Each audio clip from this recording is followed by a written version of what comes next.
अपने पसंदीदा शो के फुल एपिसोड देखने के लिए अभी डाउनलोड करें दंगल प्ले ऐप।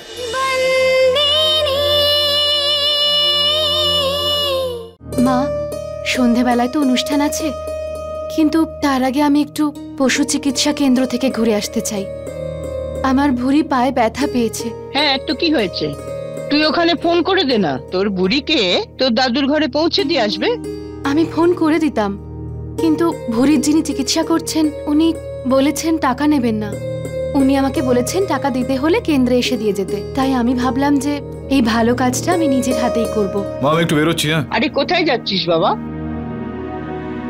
না, ওই মহিলাশ্রমে ওই দান দিতে হবে না।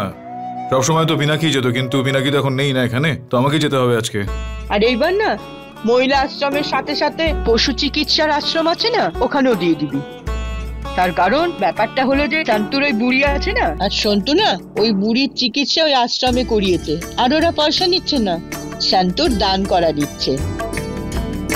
একটা কথা বলি শোন, ওকে সঙ্গে নিয়ে যা। আচ্ছা ঠিক আছে, চলো, তুমি যা বলবে সেরকমই হবে। চল সন্তুরি, আমার সঙ্গে চল।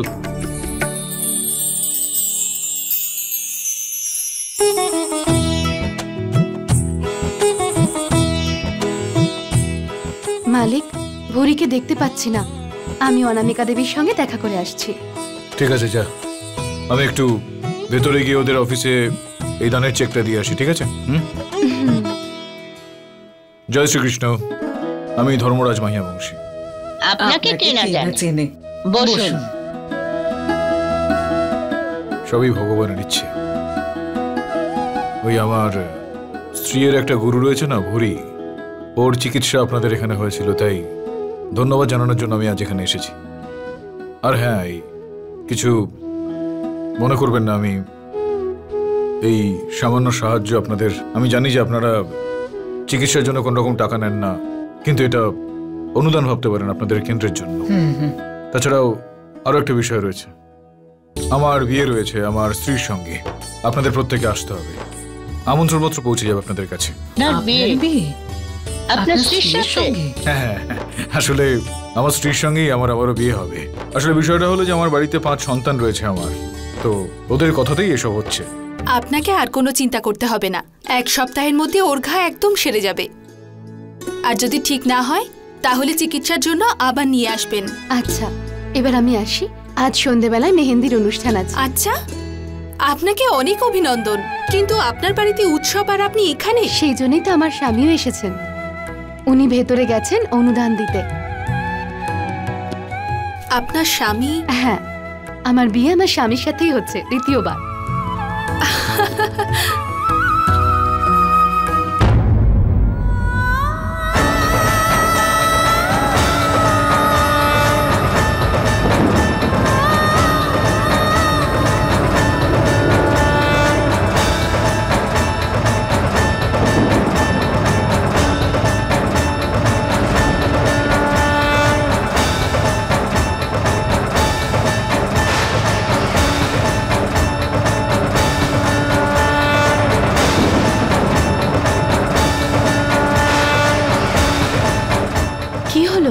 আপনি ঠিক আছেন তো?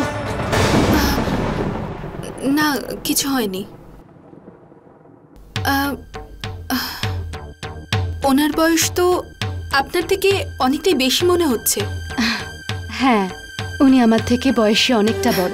আচ্ছা ছাড়ুন, দ্বিতীয়বার বিয়ে করার জন্য অনেক অনেক অভিনন্দন। শুধু শুভেচ্ছা জানালেই হবে না, আপনাকে বিয়েতেও আসতে হবে। নিশ্চয়ই।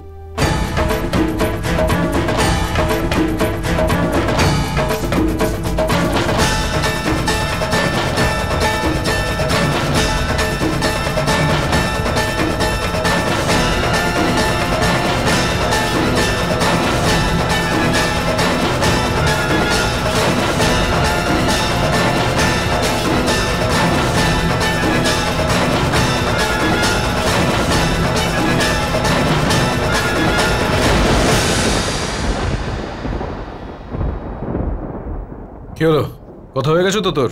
হ্যাঁ। চল তাহলে এবার যাওয়া যাক।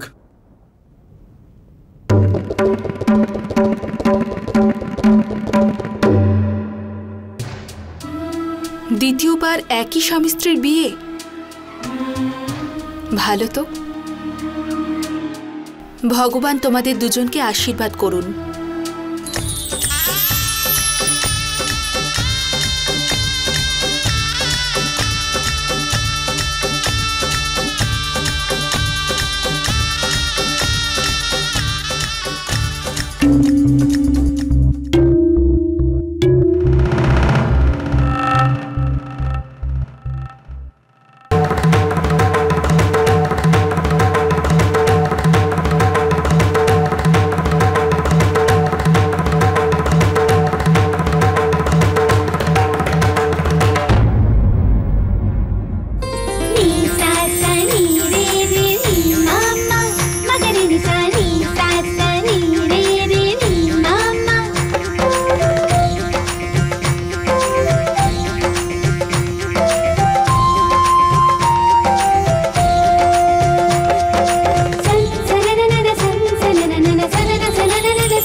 আরে কেউ ধর্মরাজ মাইয়া বংশীকে হলুদ লাগাবে তো নাকি? আরে মা, সবাই কখন থেকে চেষ্টা করছে ওকে হলুদ লাগানোর জন্য, কিন্তু লাগাতেই দিচ্ছে না। এত জেদ। আর বাবা কি করতে নিয়ে যাচ্ছ আমাকে বলো তো? না ওসব কথা আরে কিসের নিয়ম আমায় বলো? এটা হলো রীতি, গায়ে হলুদ। না না না, আমি ওসব পারবো না। না বলতে নেই। আরে ছাড়ুন না রসিক বাবু, আমার কথাটা শোনো। ভাই যখন চাইছে না, ওর মত নেই, তখন ছেড়ে দিন। হ্যাঁ একদম ঠিক বলেছো দিদি ভাই, আমি যাচ্ছি এখন। না আরে না না, আমি একদম এই সমস্ত একদম। চলো নিয়মটা মানতেই হবে। আচ্ছা ঠিক আছে, চলো লাগাও, চলো যত ইচ্ছা করো।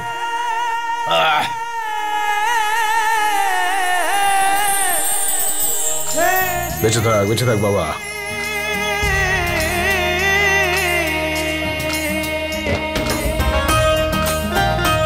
আরে ব্যাস ব্যাস ব্যাস, কত দিবি?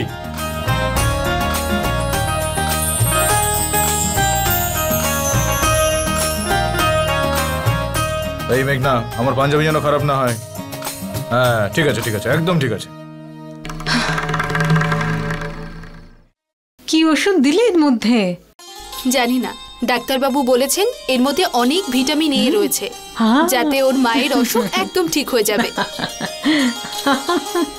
আরে